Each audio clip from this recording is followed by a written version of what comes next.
We're very fortunate that we have an opportunity to work on a lot of great projects. Right now we're in the process of redeveloping the 400 block of South Salina Street. We're at the City Center renovation project. It was the Sibley's building. The building's a little over 50 years old. I think in 2004, 2005, some of the tenants moved out of the building and it sat vacant for a number of years. We're excited that we're going to be able to move our business downtown and have a great office space in the building. It'll help the restaurants, it'll help the stores. We renovated part of the parking garage and first floor and so forth to put the Red House in a few years back. Now we're taking this 4-story building, stripping it down to the floors, the original steel. The building has been completely demolished. We are currently removing the whole exterior skin, replacing it with a new skin with windows and a lukabond siding. We'll be replacing the roof. They had a bunch of cubicles and office space that were set up when we initially came in and started demo. So somebody must have come in and set up an office space in there, and good luck reading anything in there. It was, you just couldn't see anything. We're cutting a courtyard into the middle of the building.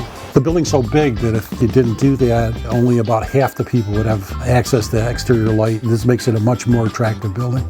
Courtyards is serving a lot of different functions to really give the building a nice architectural character. Instead of having this massive building with no light all through it, now we have this courtyard cut in. We're probably going to be finishing the courtyard cutout in a few weeks. That's a milestone. That's a huge milestone for this project. We're pumping concrete for the roof mezzanine. We dump the concrete and then these guys come through and they street it off. Say 10 guys are out there streeting the concrete. Do you feel overwhelmed? No, not at all. Actually, I got a good team. What are you kidding me? Such a big project. Well, I got the project manager, I got PE, I got safety department, so everything's covered. I like the challenge of it, knowing that at some point in the future I can drive by and point it out and say I was part of that.